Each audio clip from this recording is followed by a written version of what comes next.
what a day. What a day, Adam Jahns. It's not over. It's not not over until the podcast says it's over. There's an hour and 56 minutes left in Tuesday, November 23rd. So a lot of things can still happen. Then we're on to that Wednesday that used to be like awesome in college. Oh, yeah, Black Wednesday. Yeah. I think we need Black Wednesday, you and I, at this point. Look out, Detroit. Yes. We're coming. I mean, I don't know what there's to do in Detroit. We pretty much do the same thing every year and eat at the same restaurant, but we could turn it into Black Wednesday. Show up to the game at 12:30 Eastern, just completely hungover, in need of some greasy food. Well, see, watch a bad football game. See, I think the question like here many right other now, people there. I know, but I think the question here right now is Friday going to be Black Friday? And I know it actually is Black Friday, but you know what I mean, like Black Monday in the coaching world. Yes. If Matt Nagy, with Andy Dalton as quarterback, wins on Thursday, what do they do? What do you do?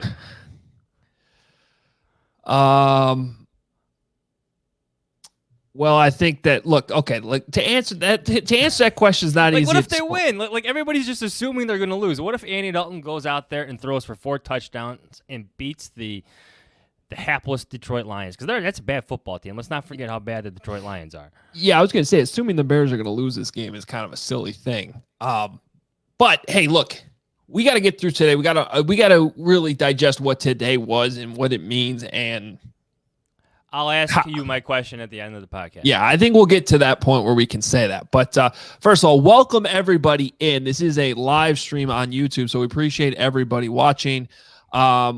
We thank you for subscribing to the podcast. If you're just clicking on Twitter and you don't even know who we are right now, this is just out there right now because you're hungry for Bears news. We are Adam Hoge, Adam Jahns. You can follow us on Twitter. Our handles are right there in front of you, at Adam Hoge, at Adam Jahns. You can read me at NBCSportsChicago.com. I have a column that literally just went live, which we can talk about here. Jahns has a column up from today too on theathletic.com/Hoge Jahns. You should be subscribed to The Athletic. And if you go to that link at theathletic.com/Hoge Jahns, you can get a great deal. By the way, what is that you guys have a Black Friday deal we're supposed to mention? Oh yeah. $1 per month for 12 months. That is an amazing deal for everything The Athletic provides. I don't think I'm overselling it either. Forget just me. Like you get Fishbane and Pompey and Greenberg and then NBA coverage, NHL coverage, all for $1, Adam. Yeah, any of the teams. Yeah, that's pretty good. You must be a professional. Yeah. So yeah, plenty of coverage there, and check it out. Thank you for watching this YouTube stream. Hit the subscribe button. All of our podcasts go here, whether they're live or not. This is our first live episode of the season, so that's exciting. And we will try to get some of your comments in here as well as we discuss what happened today. I'll cut right to it, Johnsy. My big takeaway as we sort of digest this, and there is the report from Brad Biggs we need to talk about too that just came out a little while ago. The bottom line for me is that what happened today, regardless of what reports true and what's not, what happened today at Hallis Hall does not happen to a franchise that's firmly in control of itself right now. Is that fair to say? Yes. We had another podcast recorded where you called it bizarre, and I asked you where this ranked amongst the bizarre press conferences we have covered. So I want to revisit that question because today was a bizarre day. We've covered some bizarre days before, like the Aaron Kromer day stands out to me. Where does this rank amongst your bizarre days of covering this team? Because we have a few. You know, I'm glad we are recording this podcast because there was something I said earlier that I think I need to change. Because I think what I was saying earlier, which no one's ever going to hear, thank God. You know, I did not feel like what started today was a problem that was self-inflicted by the Bears. Like, it's the Aaron Kromer thing was somebody in the organization. Is a good point. Very good point. Yeah, this is very good. Somebody in the organization, Aaron Kromer, threw the quarterback, Jay Cutler, under the bus, and then got revealed that he was the one who did that, had to talk to the team, was emotional, weird press conferences happened. Jay Cutler addressed the media and had to talk about it. And then the head coach That's the day Jay Cutler became like Chicago's favorite anti-hero. Right. And then right after that, Mark Trestman named Jimmy Clausen the starter. Like, what? Okay, so that really happened. That happened, yeah. So, in terms of bizarre, I don't know if we've approached that quite yet, but it's still and the point I stand by, I do think that everybody that spoke today handled themselves about as well as they possibly could have given the circumstances. Starting with Chris Tabor, who was put in an extremely unfair position, having to answer all of this on behalf of the organization. And then that's where I think that it goes back to the original point, which was this is still happening under the Chicago Bears. These days keep piling up. These bizarre days. And for all of Matt Nagy's faults and Ryan Pace's faults, there have been fewer of these days since these two have been in charge. So they have not won enough football games. The offense continues to not be good. There are extremely fair concerns about whether or not the people in charge right now can develop a guy who I think can be a phenomenal quarterback for a long time. All of that stuff's fair, but it's just a reminder. To me, today is a reminder that when Matt Nagy is out of here, whether that's Thursday night, Friday morning, January 10th, the same problems are going to exist. The same problems are going to exist. And if you're a Bears fan, that is very hard to swallow. What confidence do you have that just getting rid of Matt Nagy or Ryan Pace, if he's out the door too, that anything is going to change? Really, your only hope is Justin Fields. Yeah. It's a good starting point. If I'm Ryan Pace, I use that as my starting point to keep my job. Because I was going to say, who are the people that brought him here? Yeah, that's fair. Ernie Corsi. No, I meant Justin Field. I meant the irony of all that is that the two people you're kicking out of here were the ones that actually drafted Justin Fields. Not that I'm defending them keeping their jobs or anything. I'm just saying that that's the irony of the whole situation. Yeah, I wrote this today. Like George McCaskey and Ted Phillips often like to say they're not involved in football decisions, but the ultimate, most important football decisions still start with them. Right, yes. They make the life of Allison. They make the biggest decision, and then they go away and they say, we don't have anything to do with this." Exactly. As far as today, yes, it started with a report. I don't think it's an accurate report. Matt Nagy was not told Monday that he's no longer the coach come Friday, but he still has to coach the game on Thursday, on Thanksgiving, in Detroit. That did not happen. Now, is it completely possible that Matt Nagy is fired on Friday if they lose? Yeah, but they could also win this game. So I hate to use a coaching cliche, but let's go one day at a time here. At least that's how the Bears, in my opinion, are approaching this. So you don't think any major decisions have been decided yet? No. Okay, well let's talk about. I do think everything that Matt Nagy does is under scrutiny. Does and doesn't do, not just on the field, but with his team and meetings and all that stuff, under scrutiny. Well, I would hope it would be at this point, right? Like, that's your job to be evaluating what's going on.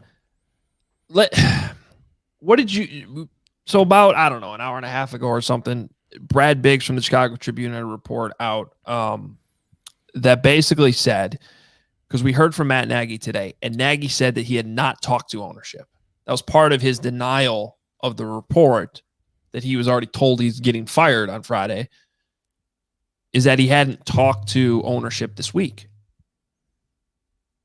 And that may have been true at that time, but now Brad Biggs is reporting that sometime between that and when the Bears went out to the Walter Payton Center for their second walkthrough of the day, he did have a meeting with ownership, did have a conversation with ownership, and then told the players about that.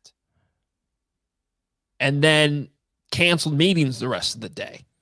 Well, my first thought on that is, hell yes, Matt Nagy should have had a meeting with ownership after how today started. Like, if you're Matt Nagy, wouldn't you want to know what the hell is going on if that report is out there? So even if he went all morning going through his normal routine and whatever schedule he had planned for today, after getting briefed after the first walkthrough about what is going on and what's being said, what's going on the radio, what this report was, where it's coming from, all that stuff, wouldn't you want to walk out of that press conference room, the media center, the PNC Center, walk down that hallway through the new beautiful, Hallis Hall, right upstairs to where George and Ted's offices are, right across the hallway from each other? Wouldn't you want an answer? So I would hope there was a conversation between George McCaskey, Ted Phillips, Ryan Pace, and Matt Nagy after that press conference. Probably should have been had in the morning, but and I guess that's what I'm getting at. Like, what it just, the whole thing today does not feel. I mean, I think a lot of the conversation's been about how it was handled publicly in the press conference. I'm more worried about how it was handled internally. And I'm still stunned that Chris Tabor had to go be the one talking first and address these questions. And they basically all said they were briefed on this, so they obviously knew what was coming. Yeah.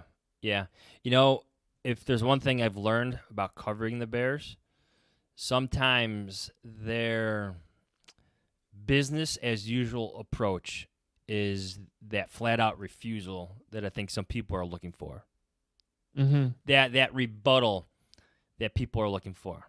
Like, instead of addressing, like Kevin Fishbane put this in his column today on The Athletic. Check it out. $1 per month for 12 months. Look at that. I'm still good at this. So good. We go live and you get pitches by the pitch man here. You step your game up when we go live. Yeah. Like, they've done this before. Like, George McCaskey has publicly said that they don't like shooting down such rumors. Kevin Fishbane referenced the old Bill Polian rumor. Remember the Bill Polian rumor that he was going to come in as an advisor for Pace? Do you remember that one? Yeah, I do. Mm-hmm. Like, that was the lead of Kevin's column. And that is a great point to bring up, because that's what happened again today. They went through their business as usual approach, and that became their public rebuttal. People don't like that. But that's how they do things. But don't you think that gets them in a lot of trouble? I do. Yeah. I mean, well, but I think a perfect media strategy, yeah. Well, I understand, but I think a perfect example of that is, this silence right now. That isn't just today. I mean, it's really going back to January, and the fact that GM hasn't talked publicly, excluding his weekly hits on the pregame show, he hasn't talked publicly since the start of the season. That's all part of this silence and that approach. I'm gonna put my glasses on to read you this quote, but continue. And I just think that to me, it would make me question that as somebody who is, whether I'm Matt Nagy or Chris Tabor or the players that had to address this today, without it apparently being addressed at all internally, because that was also in Brad Biggs' report. I'm just saying, I would have questions if I'm the important people who are actually part of the team right now about, just like we're questioning it, just like the media's questioning it. Like, wouldn't you question it too if you're even just a player on the team? Yes. Well, that's where it starts. Like, what's going on? I got a thought on that. Can I read you what George McCaskey said back on January 4th, 2017? We talked about it internally. When you start responding to unsubstantiated reports, where do you stop? We talked about it internally. Everybody was on the same page. Ryan called the author of that report and told him it was erroneous. I'm not talking about today's report. I'm talking about 2017. Mm-hmm. He didn't believe it when Ryan said it. So I called him and I told him, I don't know who your sources are. I don't care who they are. I can tell you right now, they're giving you bad information. So that's how the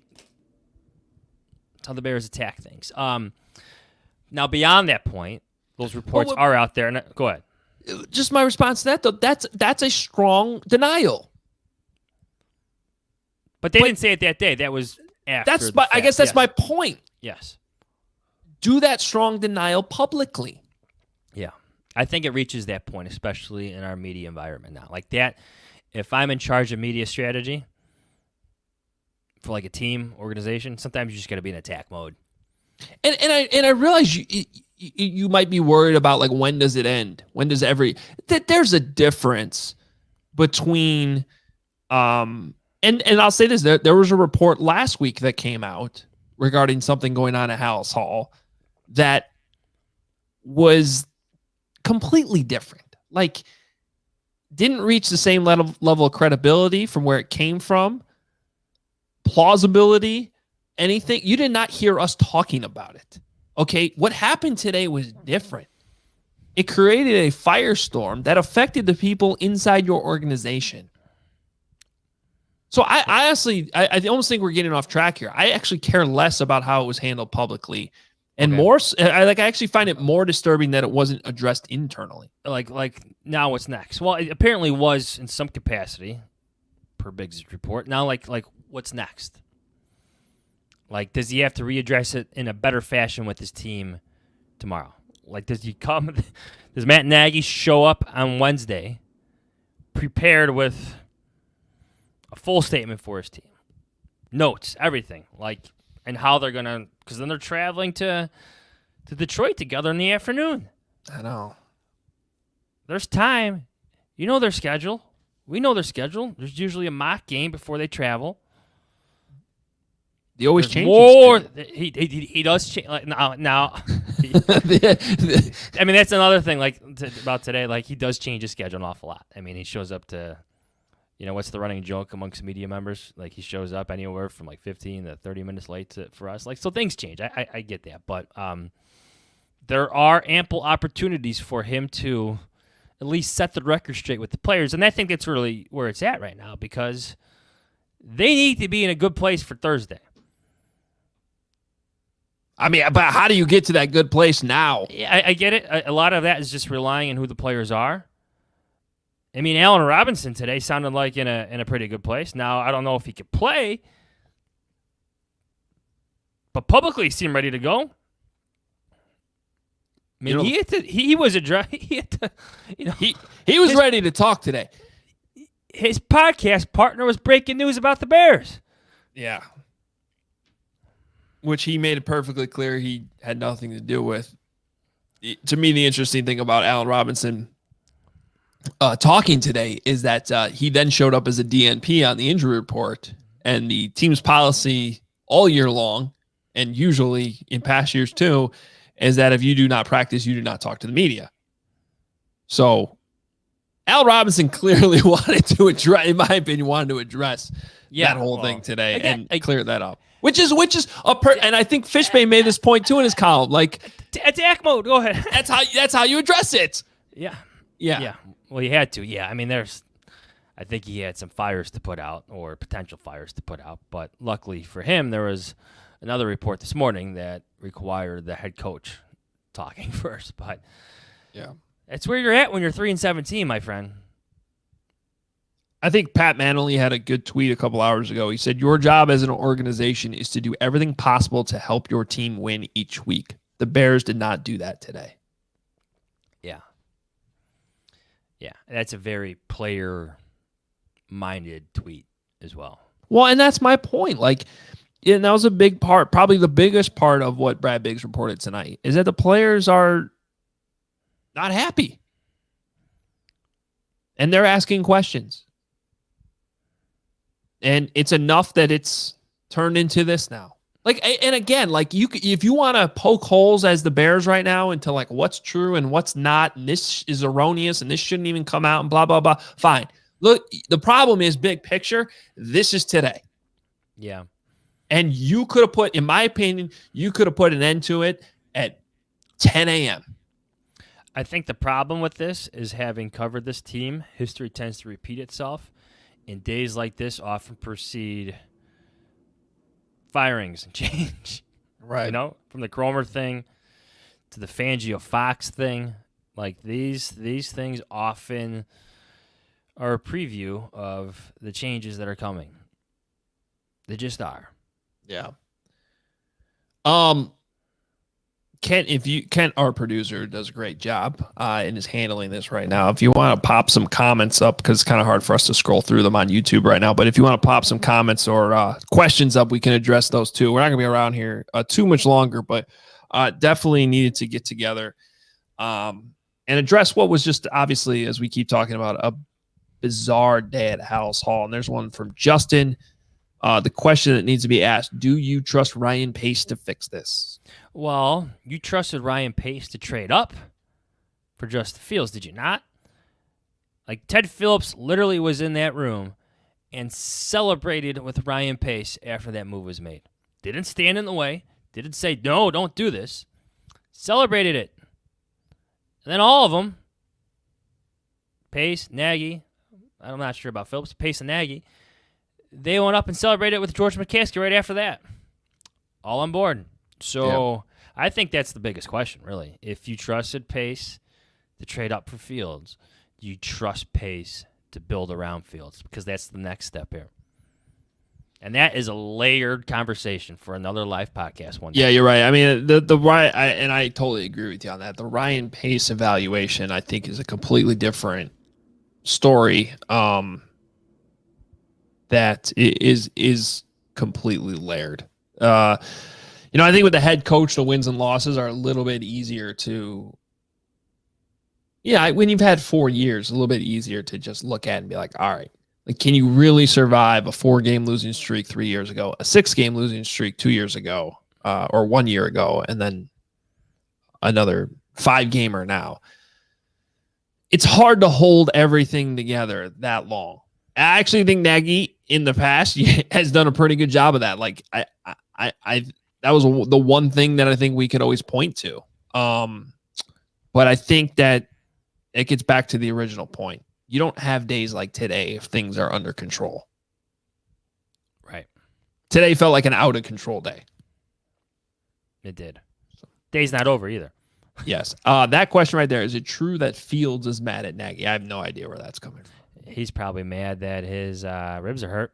Yeah, he's probably laying at home right now, not in any type of comfort, and more annoyed about I'd be mostly mad about that. Who would be your pick to replace Nagy?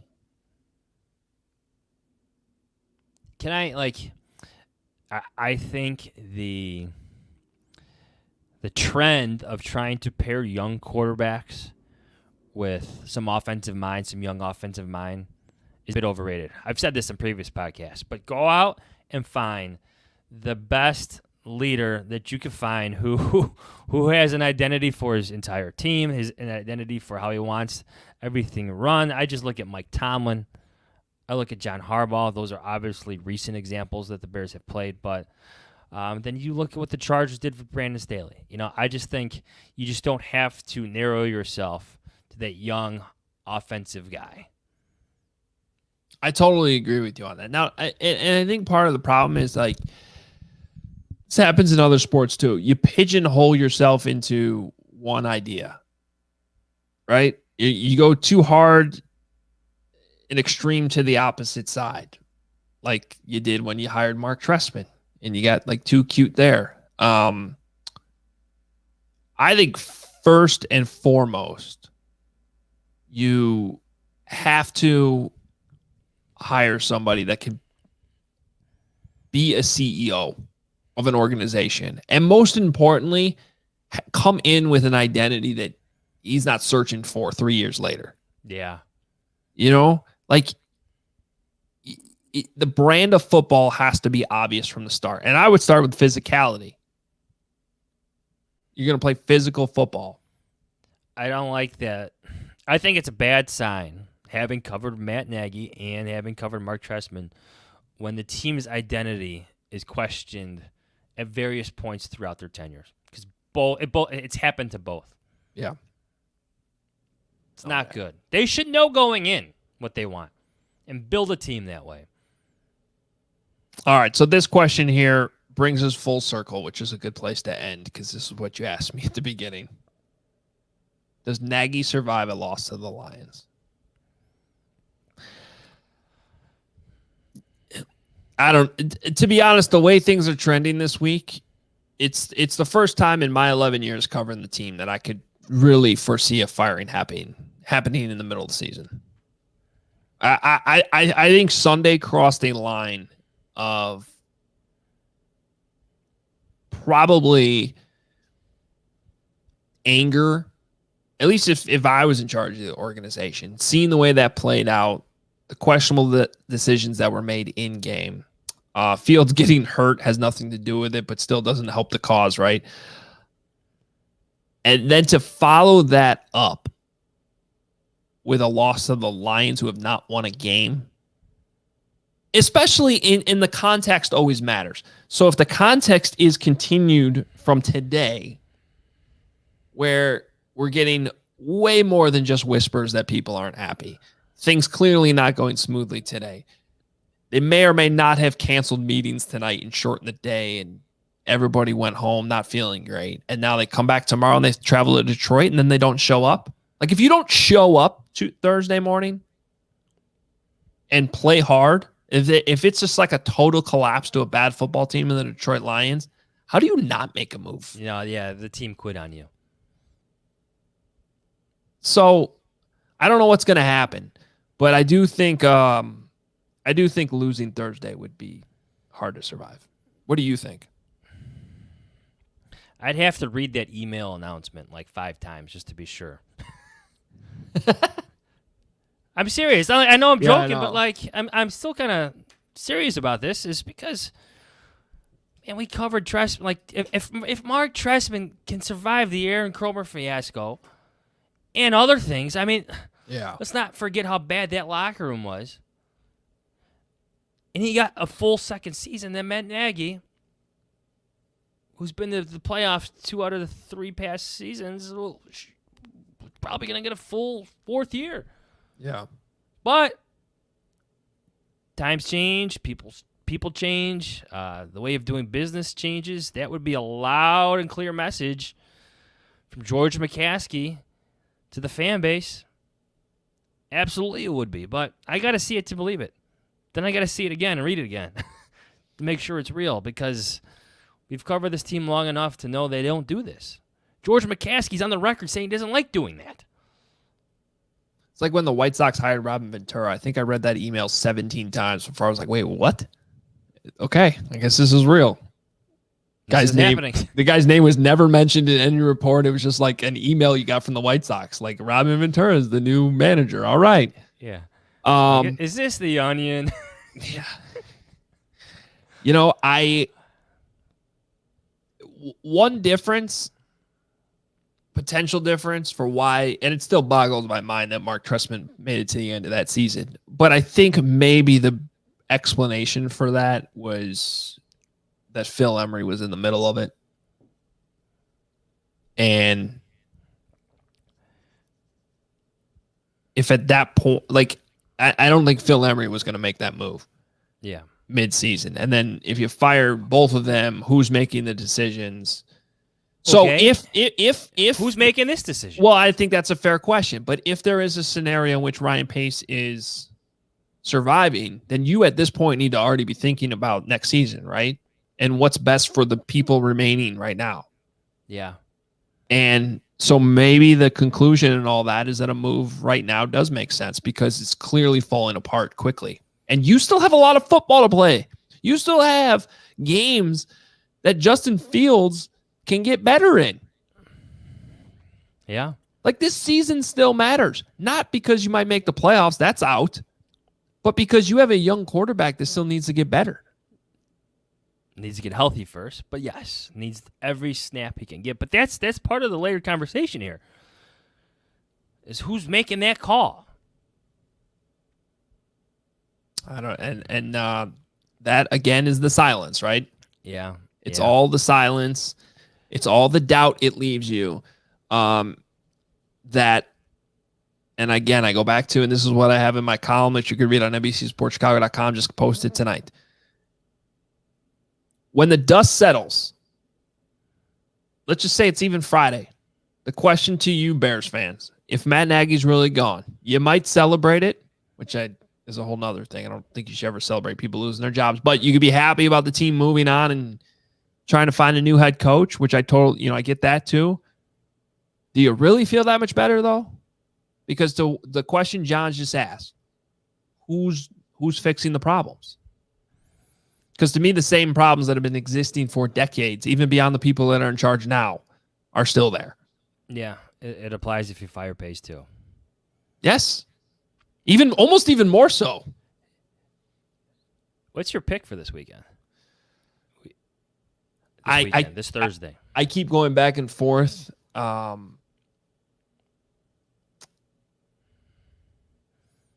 I think I had to do the Under Center podcast a couple hours ago. I think I picked the Bears to win, and now as of 10:34, I'm actually leaning back towards the Lions. You did this last podcast. Yeah, and I got it wrong in the end because right before the game we find out Lamar Jackson's not playing, so I obviously swayed back towards the Bears, and then they blew that.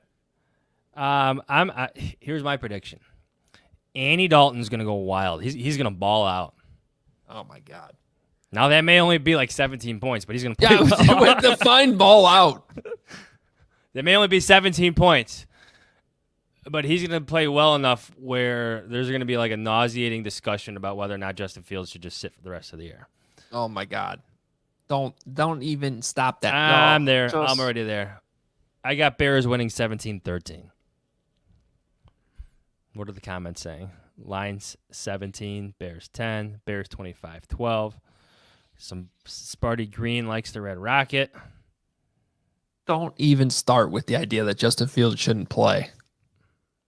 If he's hurt and not healthy, yeah, then fine. Like I have no problem with him not playing this week. But if he's healthy, he should play. He needs to continue to play and see the things that he's seen. There's going to continue to be ups and downs. I don't even want to go down that road. We got Bears 21-17. Bears 6-3. It's like a grade school football game. Minus the field goal. This is great. A lot of Bears picks here, though. I mean, the Lions and are they're not bad. going to fire the coach after. If the Bears win, they're not going to fire the coach. No way. Which, the logic in that, like beating the Lions means anything. You know what I mean?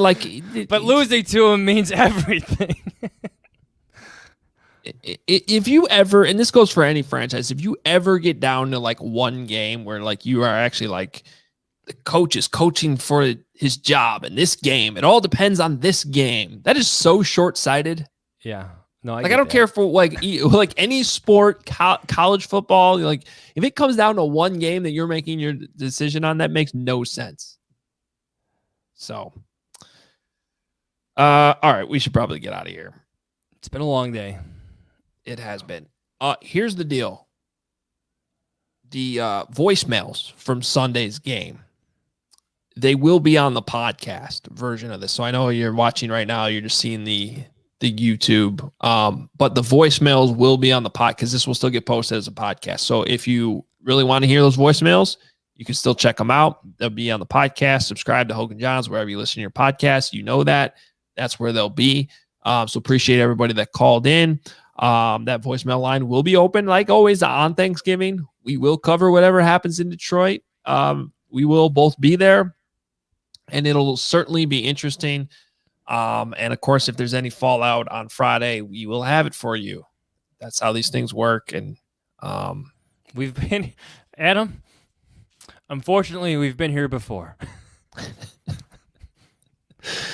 We are experts at covering this type of stuff. Yes, we are.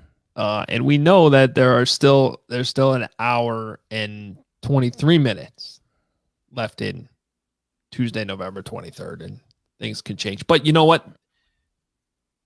This is already, now this is over. This has happened. This podcast it's been recorded. It has been live. It's live. This is what you're getting tonight. We cannot erase it. We're not erasing this one. All right.